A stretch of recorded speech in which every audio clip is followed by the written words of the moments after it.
FindingTheVoices. I hope everybody is having a wonderful Mother's Day. It would be the end of Mother's Day back in India. We're just starting over here in the US. But whatever time zone you are in, happy Mother's Day once again. And don't forget to talk to your mother. All right, so today we have a very special guest, Jayalalita Mutum, who is joining us from Manipur. And I looked up her page, and she's doing a wonderful initiative. And I am really looking forward to having her in our show to learn about, what she's doing. She's the founder of The Road Not Taken, and she's a very young development practitioner and menstrual educator in Manipur, and we wanted to hear about her initiative. So before I bring her up in the set, let me quickly share some of the pictures which I saw, which made me really intrigued and, looking forward for this show. So as you can see, she has some of the pictures from her work and experience going in places within Manipur. So I can't wait for her to talk about it and, let us know. But yeah, I'm really looking forward for this. So let me bring her up.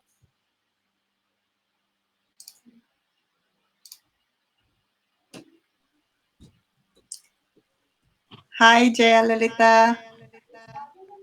Hi, Welcome to Ichi. our show. Thank you. It's indeed a very exciting moment for me to be here. Yeah, I am so excited. Yeah, thank you for your patience. I know we have been working through a little bit of technical connectivity, but I think we are very good now. So, how about you start with introducing yourself? Let us know what you do, and then we'll go from there. Yep. Yeah. Uh, First of all, a very I think almost of my family members were half asleep. And very good good morning to you, Ichi. Um, so yeah, and before I start introducing myself, I would like to thank Ichi for postponing my show, like which was supposed to happen a week before. This why I'm very grateful to do the show today is that somewhere or the other, women in my life till now, it's uh, such a being which I treasure the most. So like today is a Women's Day, and like in almost all my journey of like going here and there, I've interacted and met many wonderful women, even from the interior villages of Manipur, and just reminding of them. I'm collecting them everyone which I met, and wishing them a very happy Mother's Day, and happy Mother's Day to you, Jay. Yeah. Yeah, Uh, definitely a beautiful, beautiful way to start the show. Yeah, definitely. I think it's a special day to be having this show. Happy Mother's Day to everyone. yes, indeed. Yeah. My I like I I was born and brought up in Imphal East District, Hainan, with to a beautiful like family of 6 siblings, where my father really named it in a very unique way of naming.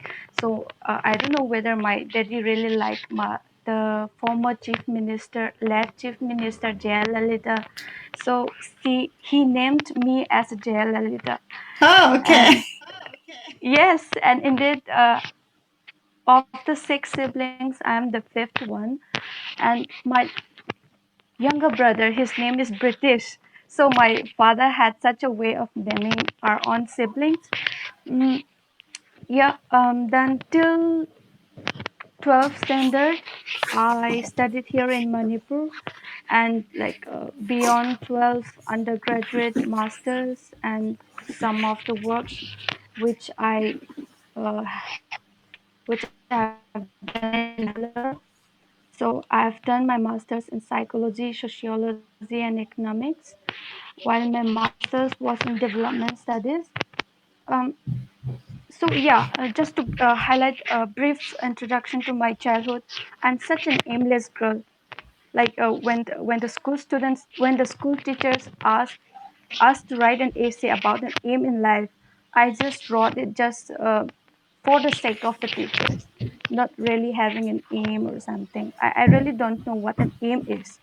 So my transition of coming myself up into this social sector, awakening myself, come from my master's, which is in development studies. Mm, yeah, that's such a brief introduction of myself, and I'm Okay, now so what does currently your parent do? officially. Oh, my mom is a homemaker. My dad is just a lower divisional clerk. Uh, he is going to be retired this year. Yeah, such a humble, sweet family. All right. Okay, so tell us about your work and the initiative. Yes. So, uh, to introduce myself, of that is my passion, which I've created a page called the Road Not Taken. Um, if I'll just start my this one work. It will be really good to start like how did I develop into this career. So many of my friends like they have gone into the stream of science or engineering and doctors, but till 12th standard was that position in myself that I want to become a teacher. No, like then I was not finding anything of myself. Then so I'm not. I was born into a family which I thought I would not be able to fulfill if I go to a single dream. So like I made a mind that whichever comes in my life, I will make my best. So whichever stream I go, whether it might be comfortable or not comfortable, but I will try my best.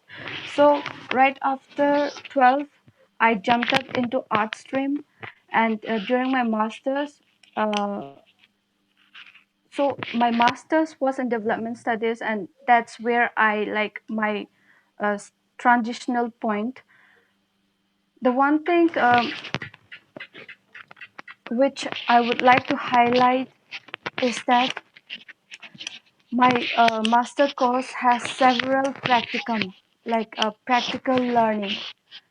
So the first practical immersion of myself, which really impacted me through to come into this career, is that I went to Maharashtra and MP border, where the Narmada River, where there is a dam built up in the Narmada River, and 11 villages has been submerged, where Mm. the famous activist Narmada Bachao Andolan Meda Patkar took place there. So that was the first field immersion which I had, and the purpose which I had to do as a development student is that I have to observe what the submerged village has gone through, what are their sociological perspectives, their economy, how has it impacted or affected, and their political structures. So this is the first thing which I learned it. So after all of those steps, um, I my first job was in Bangalore.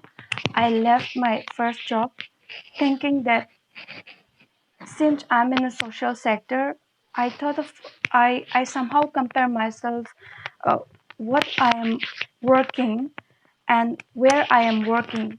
So I thought, why not if I go back home to Manipur and work similarly how I am working right now in the Karnataka. Mm-hmm. Karnataka, which is a little far more better than Manipur while comparing in any aspect. So yes, I left the job in Bangalore and I came back to Manipur in 2018 February. Then luckily I like associated with one of the Bangalore based NGO which is working in very remote villages. Then I negotiated with the CEO because the organization is working with education sector, and I told them, sir, I could really work with education. I could teach the children, but I would like to do. I would like to work as a justice to what I have studied. So the CEO was kind enough to settle me at a very remote village where at first I don't even get a network to call even to my family. I stayed completely with them. I worked with their village in association with the Development Association, the Village Authority, which is one of the apex body of decision making in the in village of Manipur. So I started exploring about Manipur, simultaneously helping the villages. And in addition to that, I kind of interacted with various women which lies next to that village which I've stayed. I've coordinated around 8 villages women self-help group, and when I started going here and there, which even the public transportation is not available, I thought, why not I share this lifestyle, which is not seen either in social media or anywhere to the mainstream. The mainstream in the sense the Imphal centric to my friends, dear and near ones. That's where I started the page, The Road Not Taken, and why I named my page Road Not Taken is that I stayed completely for more than a year in a village which is very far flung interior, and in some way or the other, I feel very guilty or bad of myself that my childhood experience in the city is that I attended Anganwadi schools. I've attended so many facilities which is not available in the village, and I've also experienced that there are so many uh, public institutions like schools, public PHCs, but it's not functioning at all. And also to check of the reality, most of the government officials when they are posted in very far places, they are not really welcome to go there. They are not happily willing to go there by themselves.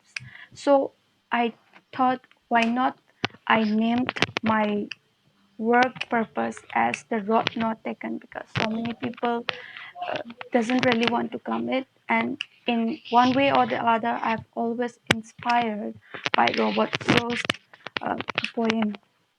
Yes, Yeah, the that's so work. sweet. Thank you. Yeah, so which village did you stay for 12 months? um it's it uh before the jurisdiction of the district happens, it comes under Tamenglong district, but currently it falls under None district. The village is called Oktan slash Puichi.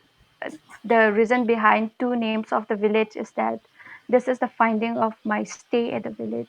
So during the king's rule, when Manipur was a kingdom, they used each village of every hill district used to have a village name which is slightly like a Meitei dialect. So there is a kind of uh, act or like legal structure passed on around 2000 that each village is will be can be renamed in their own dialect. So Oktan. Oktan is the name which is there from the historic times, and Puichi. Puichi is the village name in their own dialect. It comes by the Inpui community. I'm wearing their shawl. That's such a nice tribute for you to, represent them and their ethnicity. That's awesome. So when Thank you you. stayed in that village, what exactly was your role when you go over there? Uh, What work would you do? yes. So here, the organ. In fact, I changed my description, designation twice.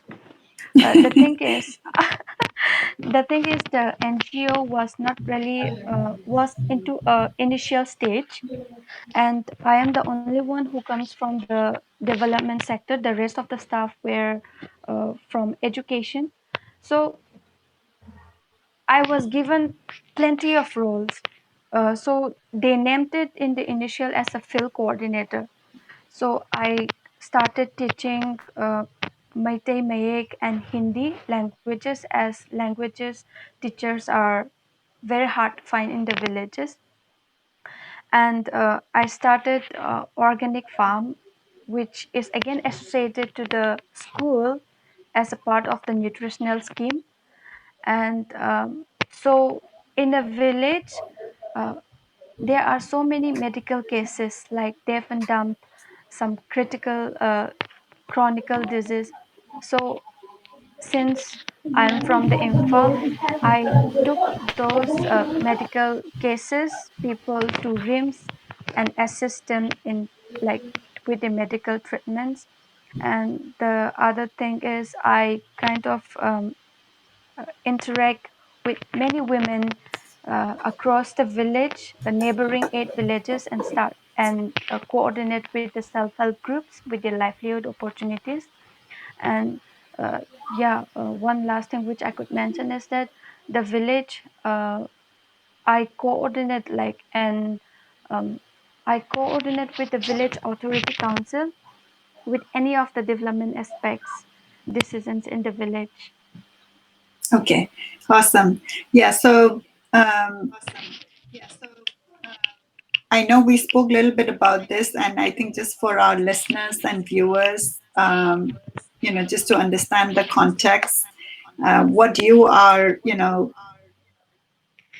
taking our attention is the disparity between the infrastructure in the hill district and in Imphal, right? Because generally we talk about Manipur and mainland India, and I found it very interesting, like when you use the word like the hills and mainland centric Imphal area. So that's a very good way to, I think, to get the attention that, hey, let's talk about the disparity between the hills and Imphal area in terms of infrastructure and, the lifestyle.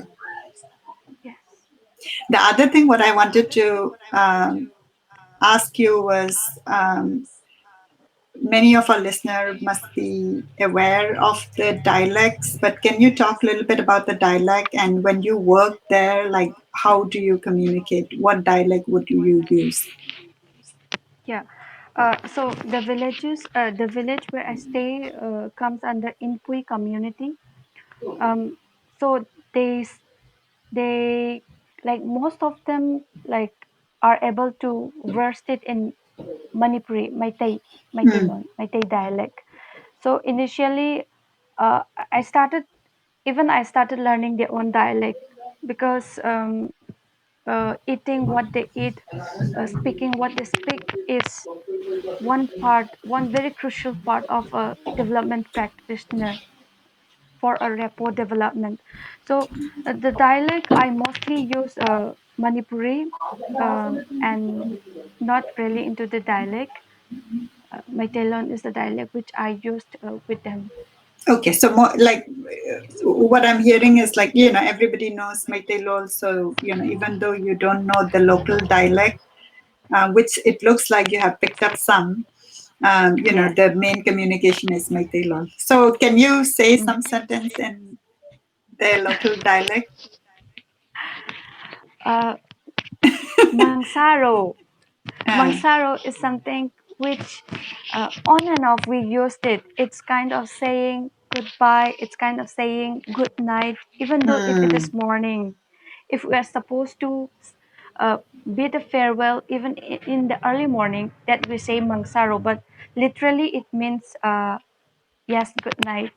okay. But it is, and one very good what one very good things which I pick up from them is that uh, not very materialistic.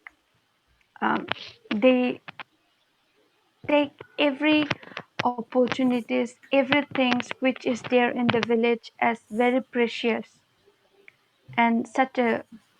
Uh, I should not be comparing with any others, but uh, it's very precious. I should say. Okay, so I mean, like The you're life. seeing that, it's not very materialistic, but more simple living. And okay, got it. All right. Yeah, that's so nice opportunity for you to be able to, stay 12 months. So tell me about your other initiative. I have read that, you are also an educator, a menstrual educator. And I saw like a lot of pictures of you, with a group of, and I'm guessing those are the village which you have visited. But yeah, tell us about that initiative. Yes.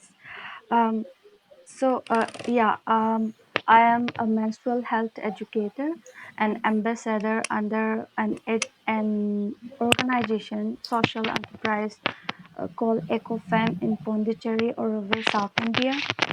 Um, the initial thing what which I started this social enterprise ambassador of menstrual health is that so I live by the river, Imphal River, and this was a period of me that I resigned from my earlier job and I was waiting for the new job to come out with the result. Then it it nearly like takes 7 8 months uh, to wait for the result of my new job. So I started uh, observing my own area, my own house, locality, and environment. And I even like roam this by the banks of the Imphal River, and that's where it really disturbed me to see the sanitary pad scattered all around the river bank, and the dogs played with the waste, Mm, sanitary waste. So it really disturbed me that day, that really week, and I thought, is there really something which I could start doing something about this? Then I started searching on internet on which are the NGOs that I could get my resource about this, get trained about this, and which I could take help from them to start something about this. Then, yeah, luckily, uh, I got in touch with one of the NGO EcoFam, and they really the thing is, um, they were very happy of me seeing seeing me coming into their what office. mhm, Uh, yeah. So um, through this ambassador course, what I did is I specially keep villages which is far flung, uh, interior villages as my top priority to go to the village, not uh, digitally but face to face, mm, and talk with the women, interact with the women, and talk about the various issues related to women. So it's dominantly an awareness program. In this awareness program, what I include is the women female anatomy, the women female reproductive system. The second thing is about the various types of conversations in various culture we had about this menstruation. And the third thing which I covered into my awareness program is really about the product analysis. Product analysis, it's something that I took off each and every sanitary napkin, like say for example, tampon, menstrual cup, and various others into before them and analyze what is inside the pad, what are the things, what are the uh, chemicals and various raw materials used in each product, and what are the pros and the cons. Because there are lots of issues and debates going on about the sanitary pads being very health hazardous, and not only health hazardous but really uh, an issue with the environment. Because just to give an illustration, that per one disposable sanitary pad is equivalent to four plastic bags, and Hmm. these sanitary pads nearly takes say minimum 250 years to 800 years to decompose. And so what I really want to do here with this work of menstruation is that there, first of all, there are so many of us, even though we are literated, educated up to PhD or any other, but not really aware of our own body, of our own menstrual blood. Second thing is, even we women, even say for example me myself and my mother is not very comfortable to talk about this, though we are a woman. So yeah, and and I started talking about this to my mother, but say, hey, Yeah, that, give some decency. yeah. Yeah, I think like in our society we are used to not talking about it openly. Okay. Yes, yes. So that is the first point which I would like to like give a complete awareness to, like almost all the interior villages. Though I haven't, I just started. And the second thing is about to be cautious about our health um, of that product, so that they will.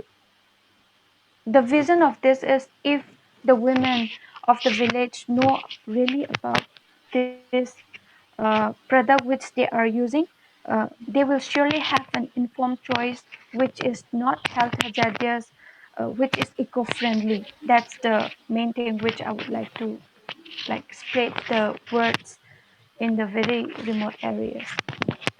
Got it. So I also saw pictures about, the cloth pad. Is that a product which you guys are working on, or like, can you share a little bit on that? Yeah, it's a reusable cloth pads. It's not of it's so it is a product from the organization, so Hmm. ecofam. So we give this a cloth pads to the village women in a subsidized rate. Got it. Yeah, in a subsidized rate.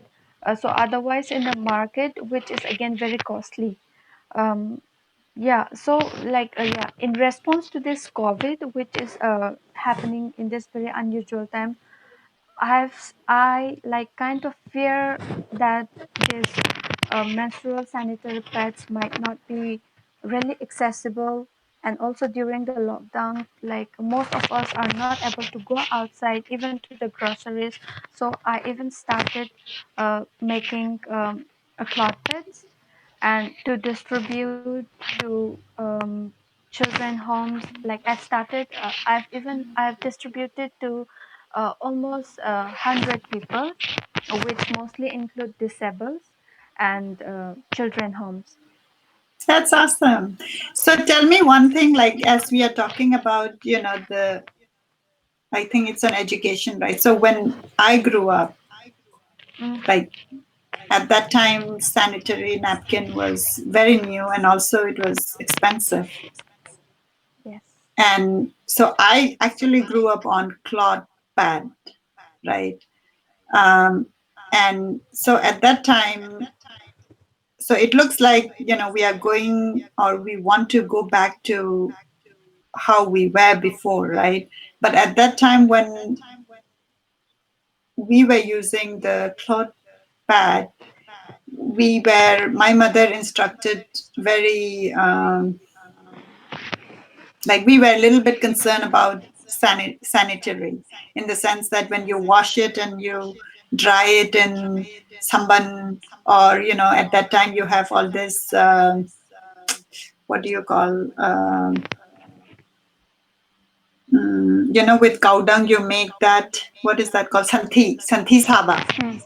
So see, we The grew one up we in use. that situation, right? So santhi saba, and then you have all that, and so we were a little bit like scared about all that, because you're going to reuse it, right? And you don't want any germs and things to come in. So can you talk a little bit about that? Because what you're recommending is, we are to be more eco-friendly, we go back to cloth and reuse it. And so how can a person, be, I guess, safe using and reusing after washing? Yeah. So this normally would comes into menstrual hygiene management. Um, yeah. So in earlier days, there were even cases where women who use cloths just tried it and then she got some infections and then some Hmm. injuries. Yeah, that is one cases which I heard till now. Also, when we recommend uh, people, women, to use these cloth beds, so we strongly give them like give them a chart where how to use the cloth beds, how to keep them uh, safely so that it won't be injurious to them. So I will list, I'll kind of mention some of the menstrual hygiene management, especially when using menstrual cloth pads, uh, because it yes, it is very important. So the first thing is, a woman should have a method of sanitation. So, like normally, as we all know, in the rural villages, women will like use either cloths, because cloth that is just what like what uh, value addition to the cloths. Mhm. So most of the rural women will use cloths. So the first thing about the menstrual hygiene management is that one woman like they recommend, most of the menstrual hygiene educator recommend to use one method of sanitation, like maybe twice. So the second thing is they have to change their sanitary napkin or a cup or anything they use regularly. So the standard time for a pad, either cloth pad or a sanitary pad disposables, is 6 hours. Within 6 hours they have to change it, but the standard time for tampons is 2 hours. But if we put it generally, so within 2 hours to 6 hours they have to change the pads regularly depending on the flow they have. Like flow, each women have different flow and different happenings. So yeah, within 2 to 6 hours they have to change the pad regularly. And the third thing is they have to wash uh, their delicate parts regularly. So our women body, especially our delicate part, is very sensitive and it has their own cleaning mechanism. So during this period, in some of our culture, we say that do not take bath, or like yeah, different practices in different culture. But what we recommended is to wash with warm water, cleaned regularly, so that like some health like infections, not really an infection, but itchiness, bad odors should not be happening. So and nor like yeah, with this, especially with this cloth beds, so they have to wash it very in the right way in the sense like every woman has their own like know how to wash it, but it should be in a way they have to shock it regularly before even washing it so that all the blood stained it, and even after washing if they soak it so that the blood stains should be free. And how I practice is that like once my period, the duration, the 7 days got over, then there is a, I collect all the cloth bits, I soak them for a while, like used I used like OxyClean, which is again to remove the stain, soak for a while and then wash it. We have to dry it to the sunlight. Sunlight is mostly recommended, and because it's a natural sterilizer. And also, especially for the cloth pads or the reusable, washable cloth pads, we don't really recommend to urban areas, or not really all urban areas, but to those places where the sunlight is not able, where there is no sunlight. So yeah, they have to wash properly, store in it in a dry places, because if they kept it in a very damp nature, then there might be even cases that fungi may develop and then it may start infection. But yeah, strictly we provide them with strict informations to how to take care of the pets. Yeah, as long as they wash and take care of the pets uh, regularly, it's same as hygienic. Yeah, awesome. Thank you for taking us through that, because I know a lot of people find that it may be a simple thing, but like you said, we don't talk about it. So sometimes it's important for us to sit down and talk about it. And so, yeah, thank you for your initiative and, outreach. And giving different option, right? Like, if we choose to go back to cloth, then we need to understand that, hey, we have the responsibility to clean in a proper environment so that, we don't have any infection or any germs attracting, because we use them very intimately. So, yeah, thank you so much. All Yeah, right. yeah, So and before also we, yeah, yeah, also like I feel very happy to be here in this platform and to share this hygiene management, because right now like most of the people because we are having an unusual time and might have difficulty with this practice, sanitary access. So yeah, it's a privilege for me to share this hygiene management. And also let's take this time, COVID-19 time, this difficult time, as an opportunity for us women to switch ourselves from the to a product which is healthy, like eco-friendly. And when I say eco-friendly, because recently when I came back from a hill district, which I went for to send off some relief material, I was very happy that I was traveling in the hills with all the greeneries and fresh air. But when on the way back, we stopped for a while and then to click a pictures, but then just right behind us, they are full of sanitary pads in the hills. And again, it really sucked. Not really sucked, but I cannot call on people that this is done by you or them, but I don't know nowhere to blame. But instead I thought, why not I started sharing all of this ugly picture sanitary waste scattering here and there, so that people should not be closing their eyes with this uh, things, with this sanitary waste like lifting up in in such a huge landfill. uh, yeah, so let's take this unusual time as an opportunity to switch ourselves, our practices into sustainable, eco-friendly. Yeah. Yeah, thank you. So, can you repeat again? I think you said it may take as long as 250 years to decompose.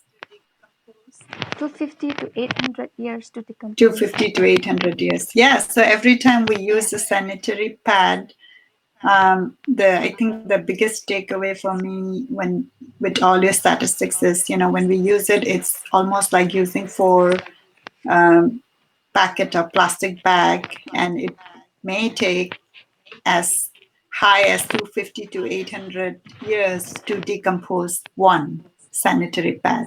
So, Yes. just think about like all of us using it for multiple days.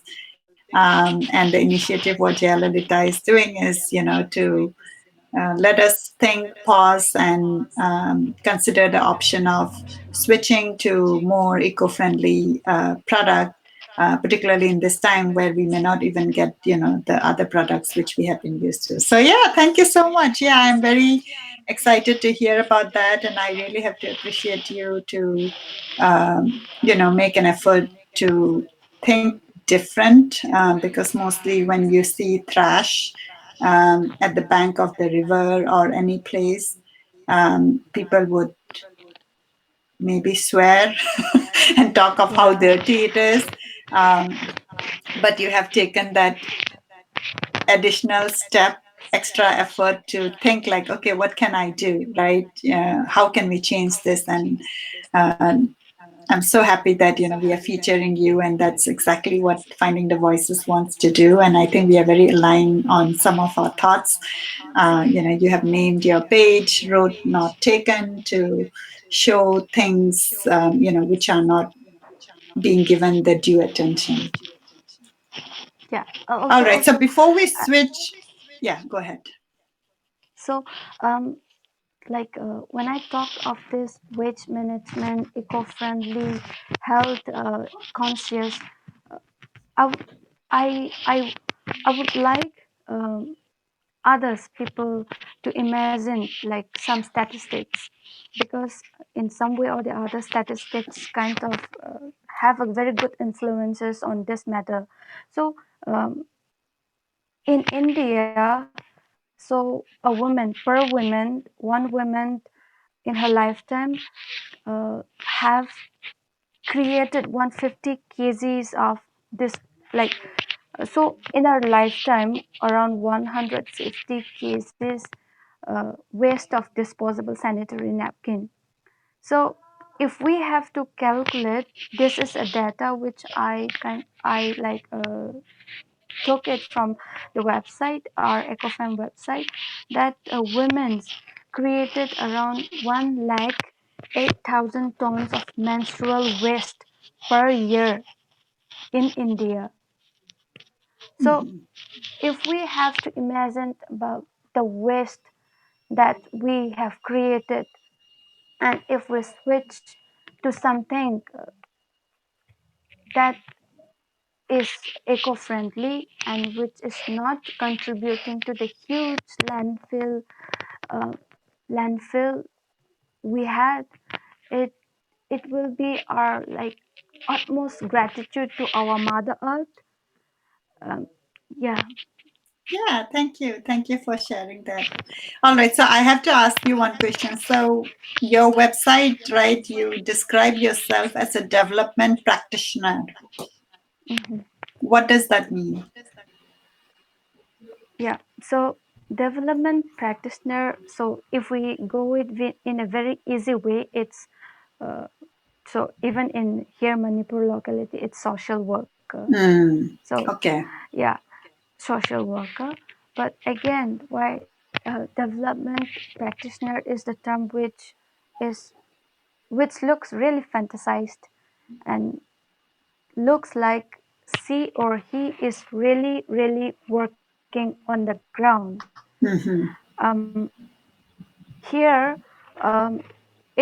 it's a career like engineer, like doctors. It's a career and it's a designation which I really feel proud, especially in the social sector, because uh, it's really a pathway where I could not only find a job, like earn myself, but it has a it has a commitment towards uh, like imagining a something better society.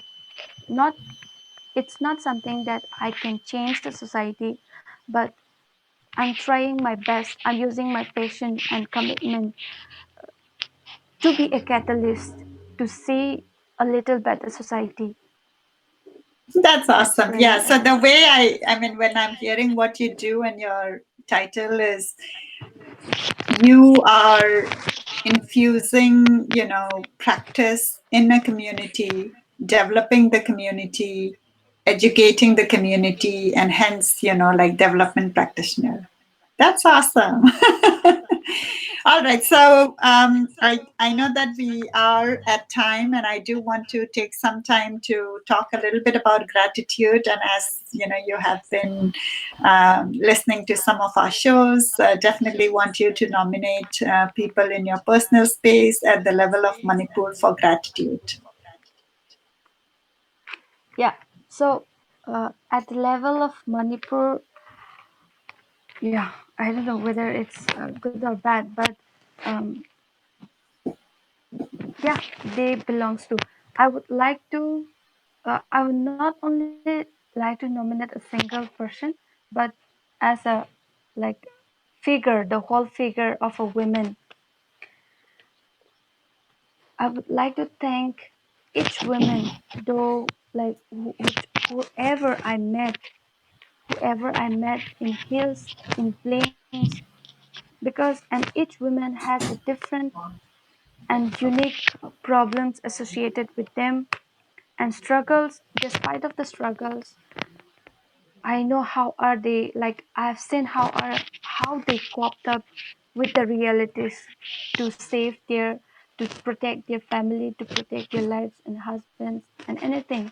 So not really going into detail, I would like to show my like sincere gratitude to all the mothers, to all the women which I have met, uh, and to the mothers which though I haven't met it, but which is struggling and which is like lifting up their families, not only families but even other women.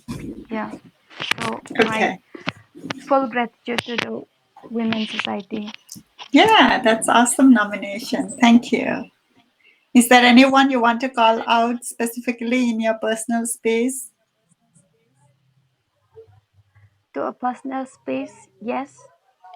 Um, I would like to thank my brother, my indeed my family, because my father had promised us when we are in childhood, though he promised in a way that he will give the best education up till graduation, and post graduation it's our own choice. So till graduation, like we did it by my father's, but in during the master courses and while I was in Bangalore, my second brother, I called it Taton, I stayed it with him. And then it's not only looking me after financial thing, but so many um, uh, soft skills like how I should interact it with people, like and many others, and life skills. So I would like to thank my brother for all the things you have did to me. And one very sweet thing which I now say it to myself is that when I was in the hostel, uh, he he visited me during the weekends. Yeah, my brother is very thin, so I like when I suddenly heard that my brother came to visit me, I ran up to the terrace and looked for him. So I saw at a long distance that my brother carried a plastic full of fruits like apples, then apricots, then yeah, I used to like what I was feeling very happy and even like mm, very good. That's so sweet.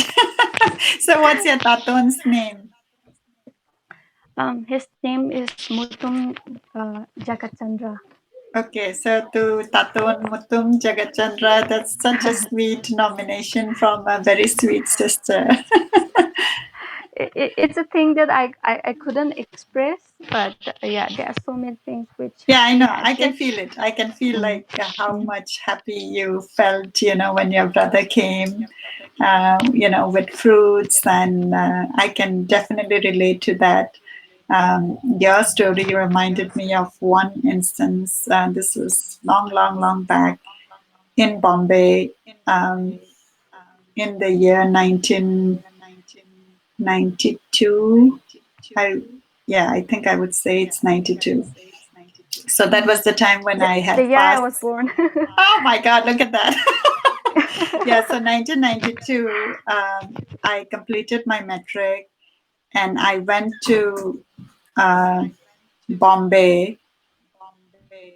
Okay. And I there was some transition phase wherein I have not really checked in a hostel, and I moved from convent to convent, and it was the very first time where I was out of home.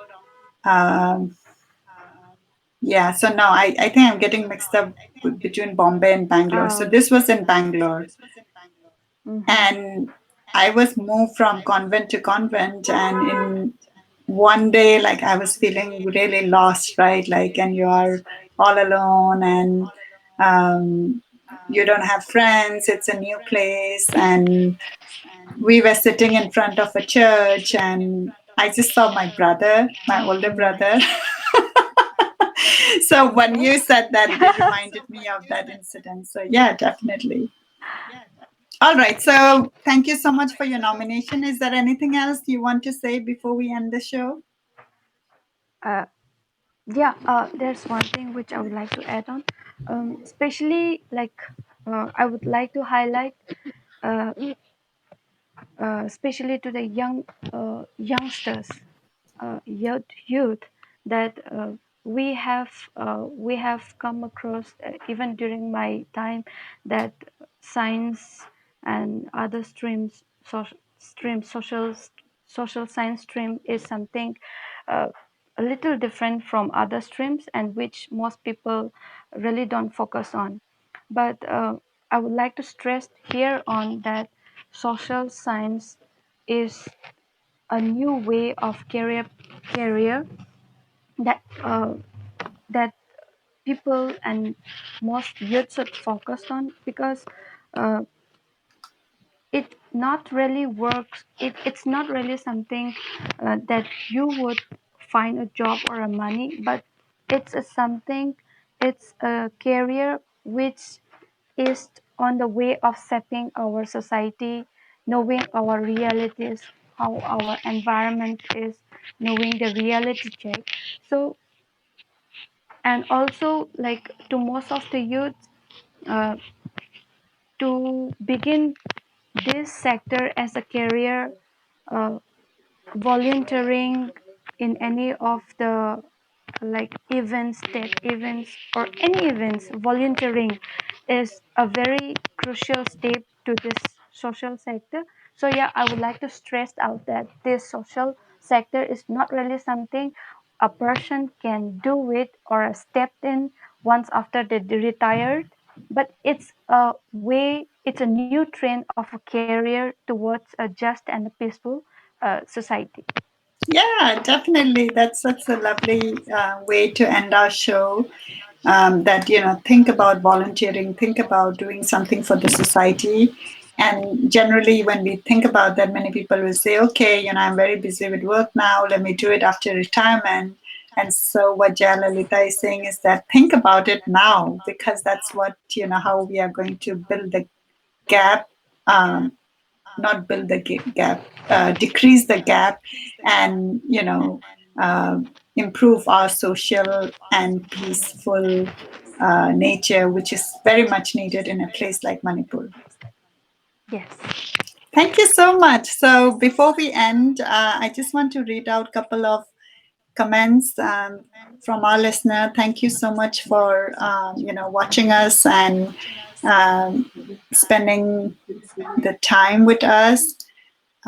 We have a comment from Meena. Thank you, Meena, for watching. Meena Longjam says, "So good to see you, Jaya, in conversation with Iche Monica."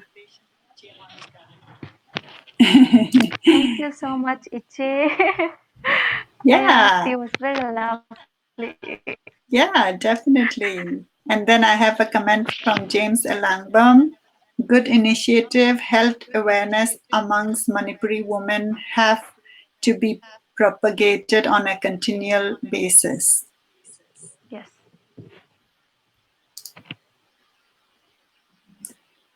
And the last comment we'll pick up is from Sashikanta Hidangmayum.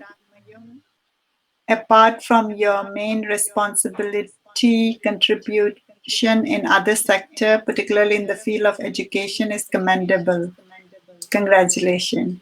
Yeah, definitely. Yeah, thank you so much for sharing what you do. It is people like you, who makes us believe that there are a lot of young people out there who are thinking, not about complaining. When we see about something, um, rather than complaining, thinking, what can I do? How can I impact? How can I give it back? And that is the example what we have seen from Jayalalita's sharing today. I do encourage all of you to go to her page and look up on the beautiful pictures what she has shared. And to me, it is an absolute blessing. Because I have been thinking in my plan about doing a reality show wherein I'll get an opportunity to go and explore Manipur, because I personally, even though I was born there and I was there for many years, I practically grew up only in um, you know within the walls of my parents' house and school, and it is my heart's wish that I want to explore Manipur, stay with the people, eat, the different food, and meeting people like you, like really it's like universe way of You're answering and pointing most to welcome. people whom I can connect to. So yeah, thank you so much. All right, so with that, we'll end the Thank show. you Is so there much, Iche. anything else you want to say? No. All right, thank you. Bye So bye. Thank you, everyone, for listening.